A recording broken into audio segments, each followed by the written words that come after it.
The Automated Podcast.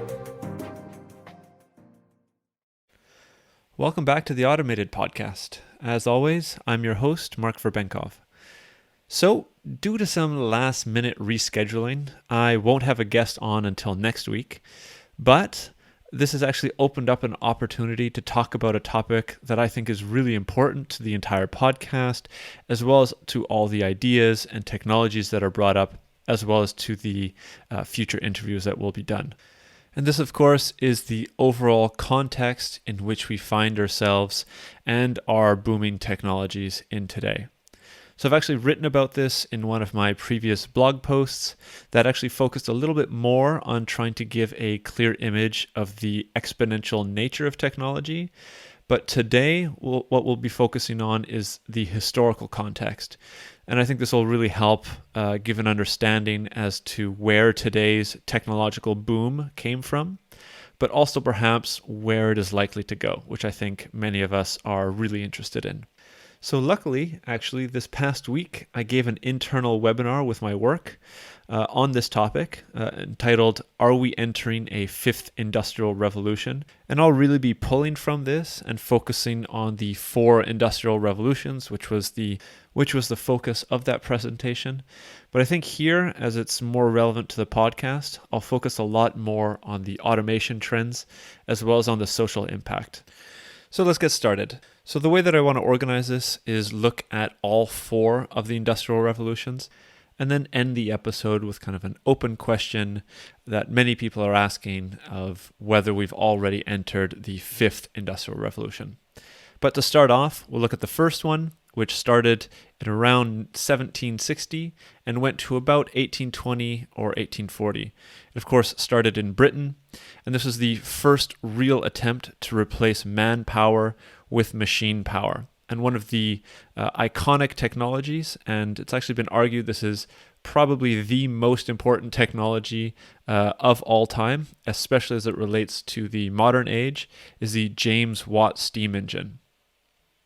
So the reason that this was so important was because it used drastically less coal to operate, created more energy, but also really key is that it enabled the use of energy in different geographical locations. Up until this point, water wheels and wind turbines were the dominant modes of actually producing energy, but you could only use them in very specific geographical locations. So with this steam engine that James Watt created, you're actually able to have energy generated at any place. And the social consequence of this was the urbanization of our cities. So up until this point, 80% or greater of citizens were actually living in self-reliant rural farms, focusing mostly on agricultural work. But as soon as the steam engine enabled larger factories to be built, this created a capital-intensive urban factory work which dominated the landscape. The reason that it was capital-intensive was because the machines inside the factory were actually very expensive, which required some form of loan in order to actually set up. Individual people really couldn't compete with the massive amount of product output that these factories were churning out. And the main thing that they were doing was textiles. So this is actually where a number of the other iconic technologies come into play.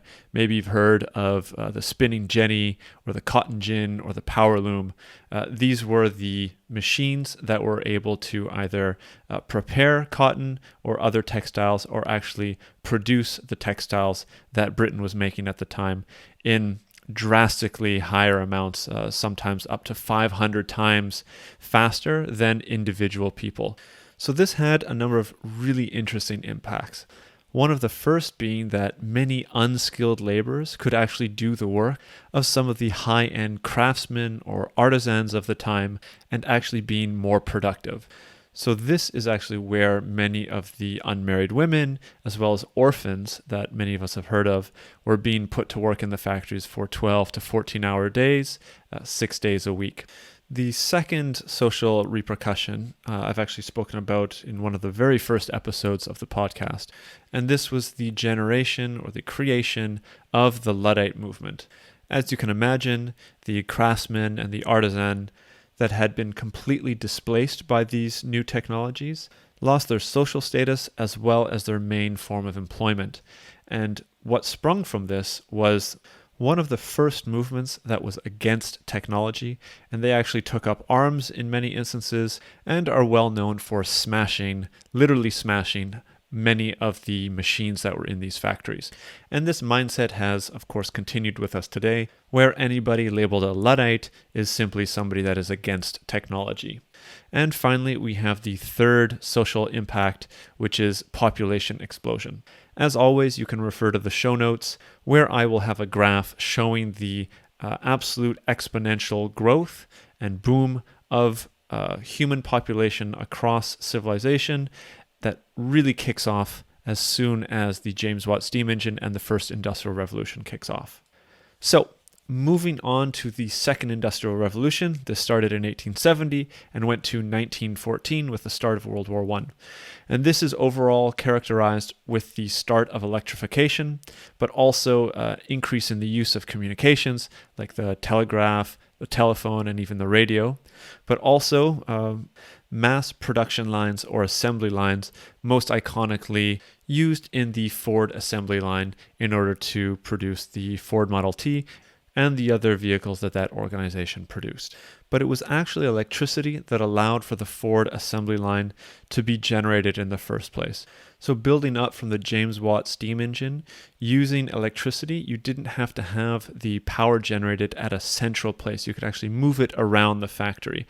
And this enabled many of the machines that were used in the assembly line to be moved around and configured in such a way that the parts could be brought onto the assembly line, where you would have workers continuously doing more or less the same actions and build the car much more efficiently this way. So with this increased production capability, you also had, as I mentioned before, increased communications ability. So the telephone in 1976 and the radio finally at the end of the 1800s exponentially increased the ability for people to communicate, exchange ideas, and really understand the new technologies that were being implemented, but also, of course, understand social or public issues at a much greater scale than at any other time before. And speaking about scale, the last main technology of this industrial revolution was the railroad. So due to a new process called the Bessemer process, it's not important to know how it works, but just simply that more steel was able to be produced, and it actually lasted 10 times more than iron. So steel was starting to be used to build bridges, railroads, skyscrapers, ships, guns, tanks, etc., etc., etc. But for the railroads, this meant that you can have much more powerful and large locomotives transporting more goods at greater efficiencies across longer distances. So with this, you can really start to see signals of the start of a globalization of the planet, right? You have increased communication capabilities, you have increased production capabilities, and maybe more importantly, you have increased logistics and transportation capabilities. So what were the social repercussions? First of all, you had massive living standard improvements. Everything from the first time that sewage systems were being put in place, water being filtered, public health was considered for some of the first times. You then also had reduced amounts of child labor. But I think more importantly with this, and really connected to the population explosion and the continued population explosion, what you have is the reduction of the impact of crop failures. So up until this point, if any region or city had crop failures, it very often led to starvation, which would of course reduce the total population amount. But now, with the increased communication capabilities and, as I mentioned, most importantly, the transportation capabilities, you could just simply tap into the more national or multinational markets through rail or through boat, transport the food that was necessary to subsist a population. This is also really interestingly the first time that a birth of a true middle class comes about, right? With these economic gains and boosts that you get, prices are lowered for everything people are able to consume, and consumerism is actually born at this period as well. But the flip side of this, there is the negative connection in the sense that, as I mentioned before, you have tanks, guns, and armored vehicles that are being generated for the first time at scale for many of these countries. Thus, military powers are increasing, and it's no wonder then that this second industrial revolution ends as the First World War begins. Now, one additional kind of, I think, really interesting side point here is today we are now seeing I would say, a resurgence of the electric vehicle becoming very popular and growing in the amount of vehicles being bought and produced every single year.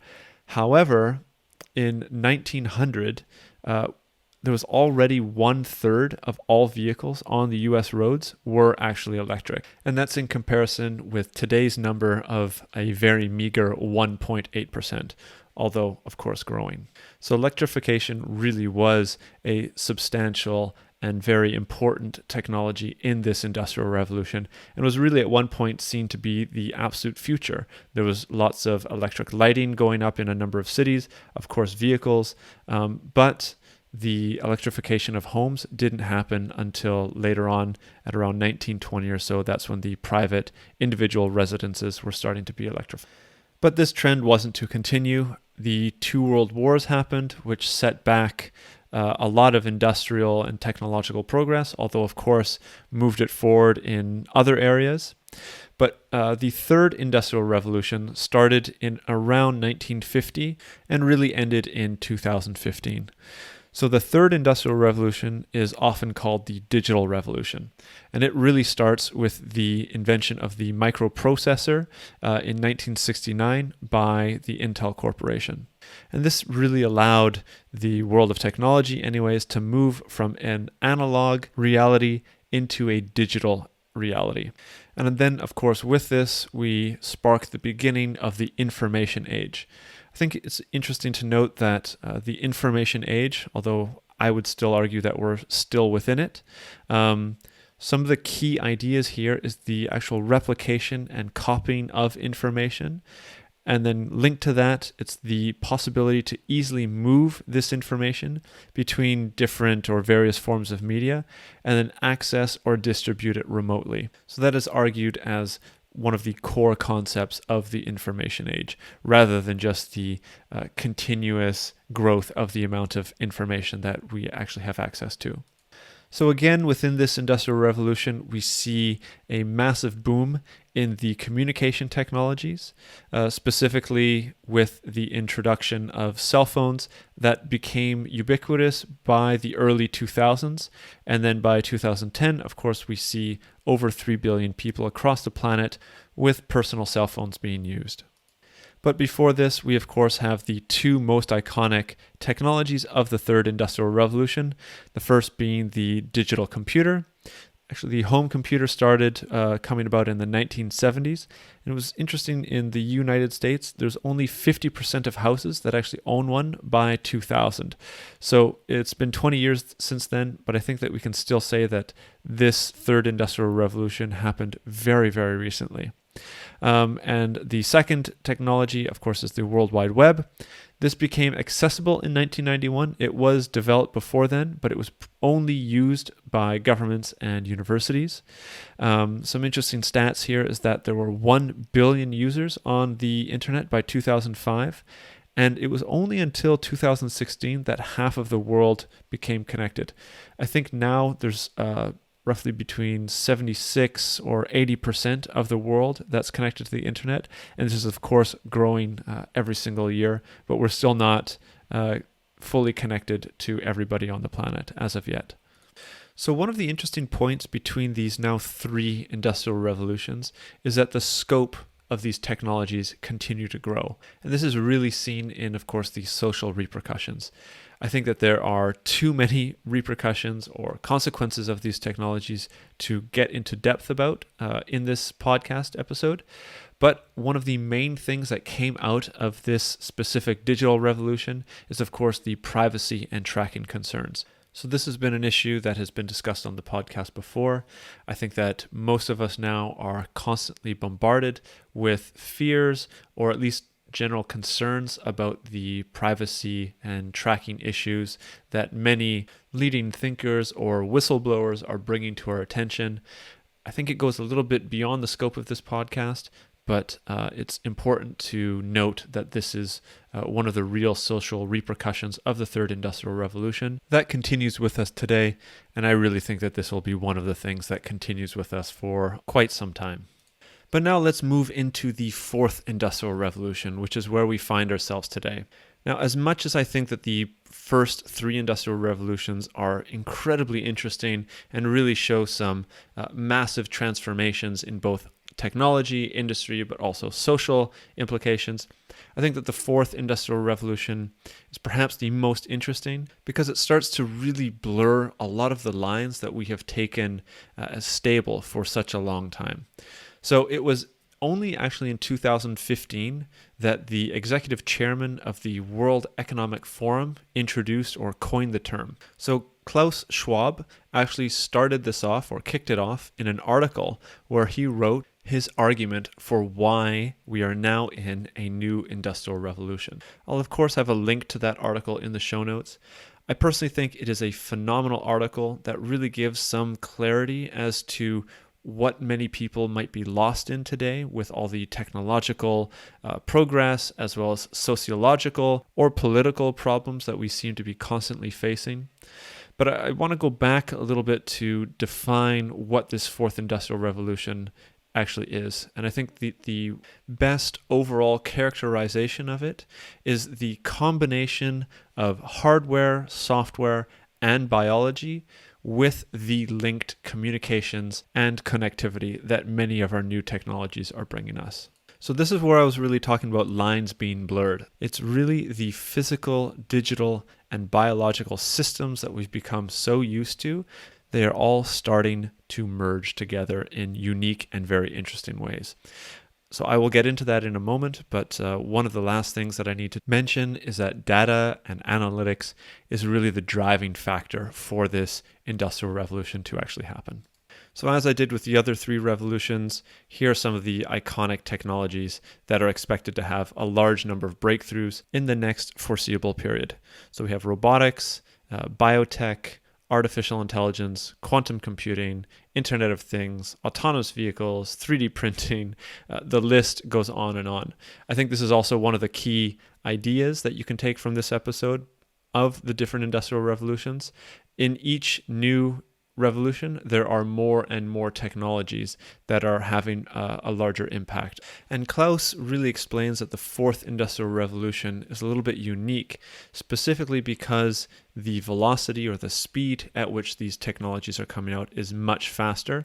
And again, I can refer you to the blog post that I wrote that looks at Moore's law and the exponential growth of technology if you're interested in understanding a little bit more as to why things are speeding up. But the main takeaway here should be that not only are there more technologies and they're coming out faster, but of course the scope of the impact of those technologies is much greater, right? If you compare the previous industrial revolution's social impact to specifically this fourth industrial revolution, there are only a few key areas in society that are impacted. But with the fourth industrial revolution, the scope is much, much broader. Again, I think it's best to direct you towards that article, which really goes into further depth about those impacts. I can touch on it briefly though, because I think it's quite important. So briefly, Klaus outlines three different main areas, right? Business, government, and then individual people. For the business impacts, I think one of the things is actually something that we all have been experiencing over the last couple of years. And this really has to do with product enhancement as well as customer expectations, as he defines. So one of the main things here is that the access of new products is easier than never before. You don't really have to go that far to be able to see or experience this. Some of the examples are like booking a flight, ordering a cab online, buying a product through, say, Amazon or any other type of online retailer, even listening to music or any other form of entertainment. All of this now can be done remotely, which is the first time in history where this is actually possible. It was always done in a local setting previously. And these entirely new ways of consuming goods and services has a further effect of creating significant disruption in existing or incumbent industries. And this has the impact of removing longtime players or forcing massive internal changes in the existing players in order for them to remain relevant. And I think that this is very clearly seen as the startup ecosystem has been booming over the last 10, 15 years or so, as the latest technologies enable smaller groups of people to continuously make bigger and bigger impacts. And I think that this same argument can be applied to the second area, or government. And the interesting point here is that with this increasing innovation potential, there are specific biological or autonomous systems that individuals or even small groups can use to be able to cause great amounts of harm. So as startups have smaller groups of people, they're able to cause greater disruption. The same is possible in the geopolitical arena.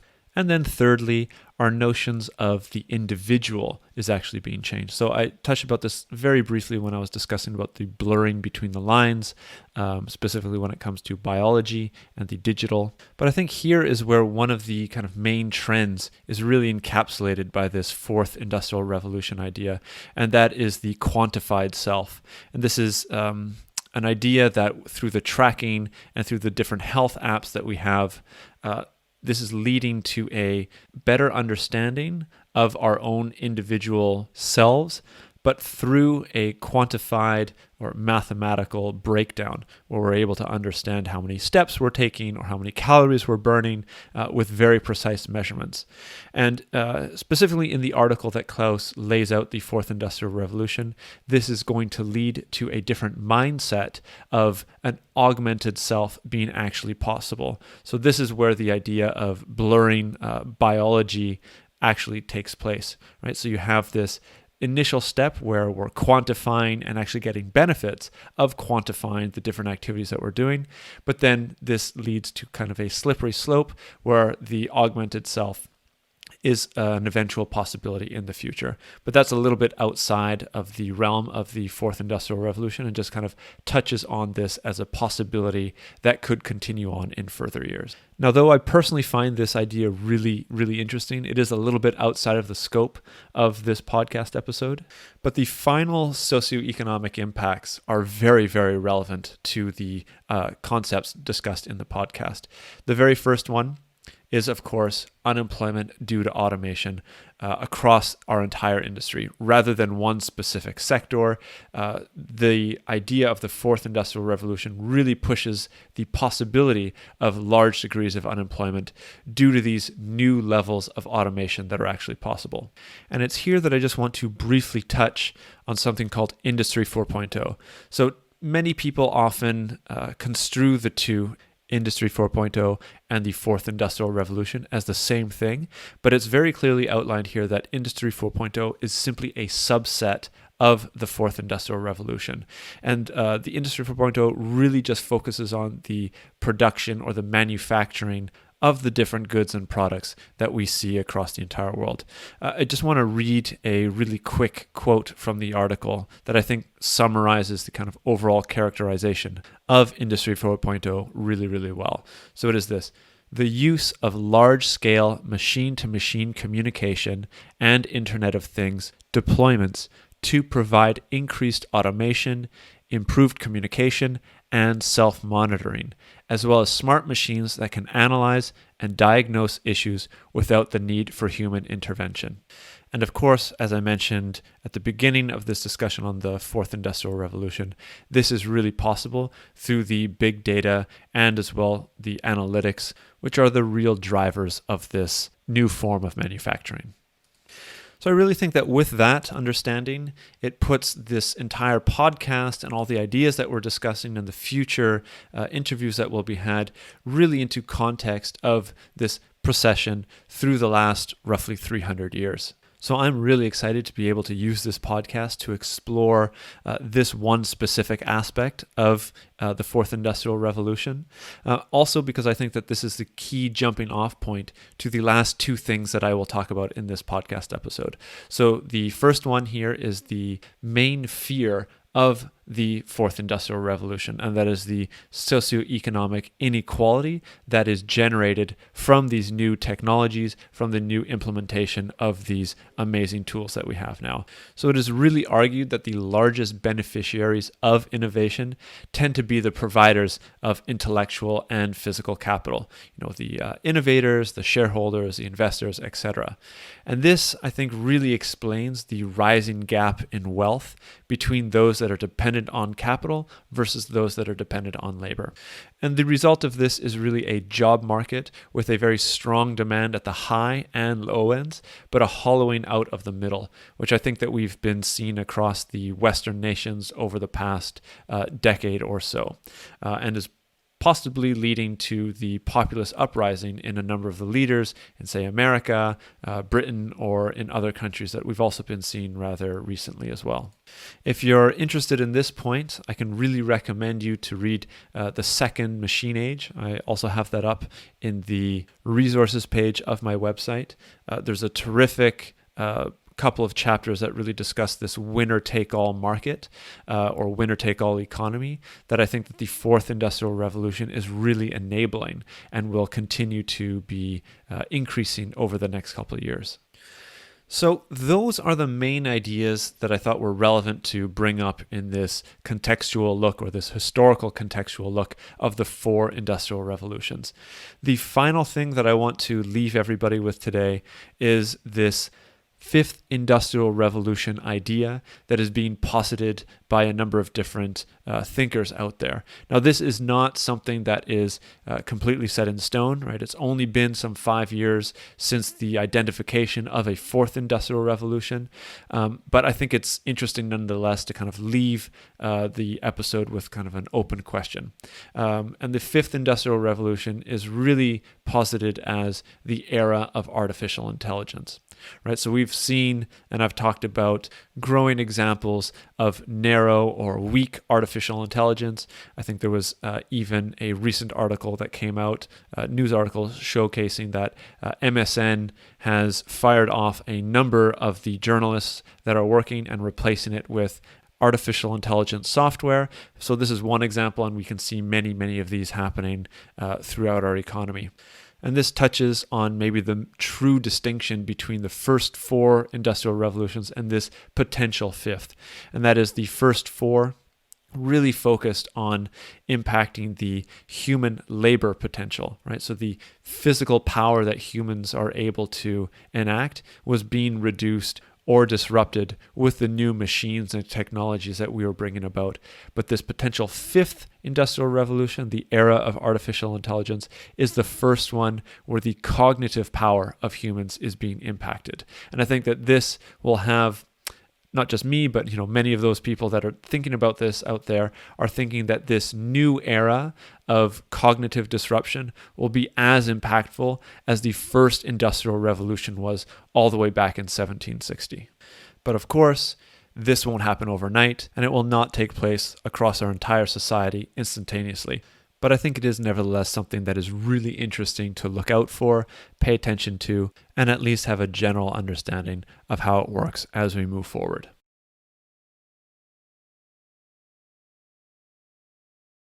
So thanks for listening to this week's episode. If you want to support the podcast, you can leave a like or a review on Apple Podcasts or wherever you listen to your podcasts. If you want to get in touch, feel free to do so over Twitter or LinkedIn by searching for Automated Podcast. On the website, automatedpodcast.org, you can leave a comment on any of the episodes, read the transcripts, and look at the sources I use in all of these episodes. There are also blog articles and additional resources and information on this topic, and podcast if you are looking for more. See you next week.